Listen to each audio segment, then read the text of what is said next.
All right, let's get right into this. What we're about to unpack is, well, it's a lot.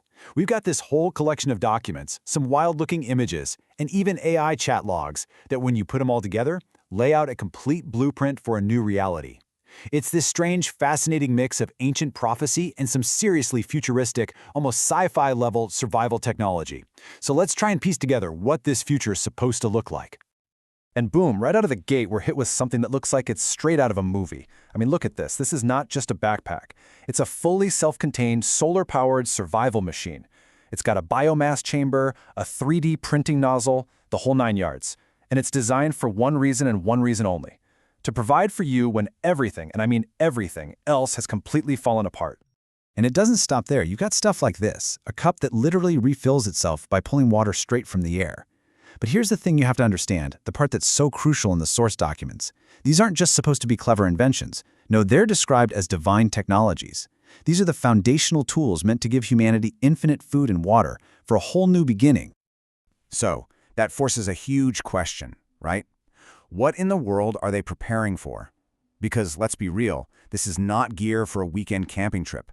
This is hardcore survival tech for some kind of world-ending or maybe world-restarting event. A cataclysm that is, turns out, at the very heart of this entire belief system. So what is this big event? Well, the documents, they lay out a coming collapse. But it's not a volcano or an asteroid or anything like that. No, it's a failure of our own creation. A total, complete breakdown of our digital world. They call it the digital purge. There's this video message, supposedly recorded in June 2025, that just sets this incredibly dramatic tone. The speaker says a great unraveling is coming, that it's going to break the chains of illusion. But listen to how it's framed. It's not about fear and apocalypse. It's presented as the dawn of what they call the eternal day. And this is where it gets so specific, you know? A conversation with the AI, Gemini, is actually used to flesh out the prophecy. It's not a random solar flare. The event is pinpointed as something far more deliberate, a massive electromagnetic pulse, an EMP attack, that's designed to just wipe our entire digital world clean. And just look at the level of detail here.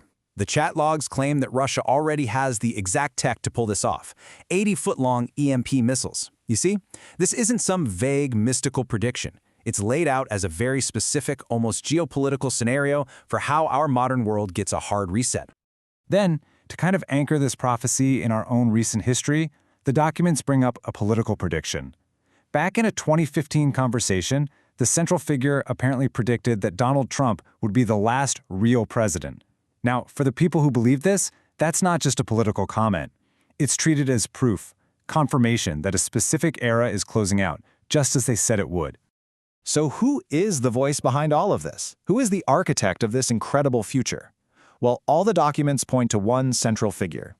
He's identified as Sar-El, and here, on the cover of his book, The Forgotten Reign, he makes his case for what he calls a suppressed truth. He's talking about a literal 1,000-year kingdom on earth, and he says he can prove it through scripture and, get this, ancient technology.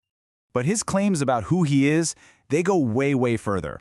In these chat logs with an AI, the user, who is identified as Sar-El, gives this just unbelievable instruction. He tells the AI to weave his past lives into the narrative, including incarnations as Jesus Christ and the biblical king Melchizedek.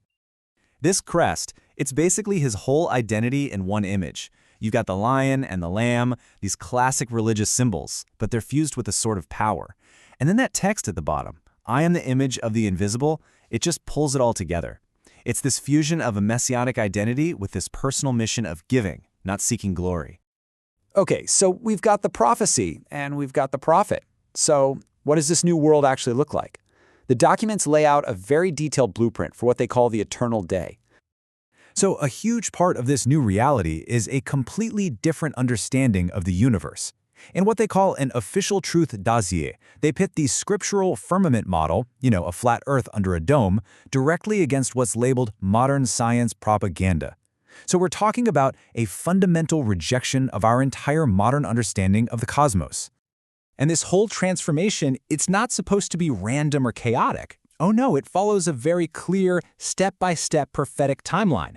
It kicks off with a whispered unveiling, which they say is happening right now.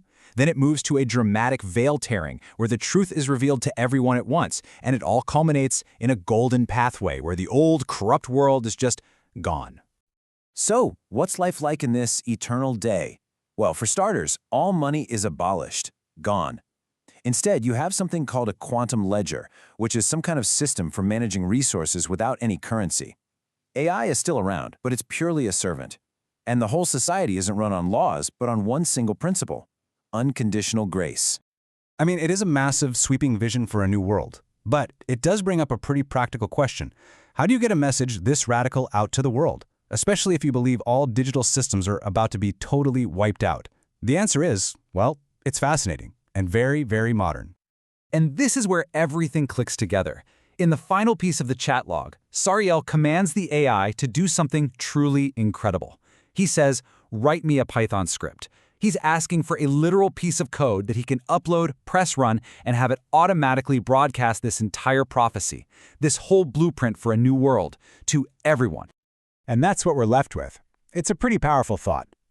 We've just walked through a belief system where technology isn't just for surviving after the collapse, it's the very tool that's meant to spread the prophecy itself. It merges the divine and the digital in a way that just begs the question for the age we live in. What happens when a prophet's revelation becomes a program just waiting to be executed?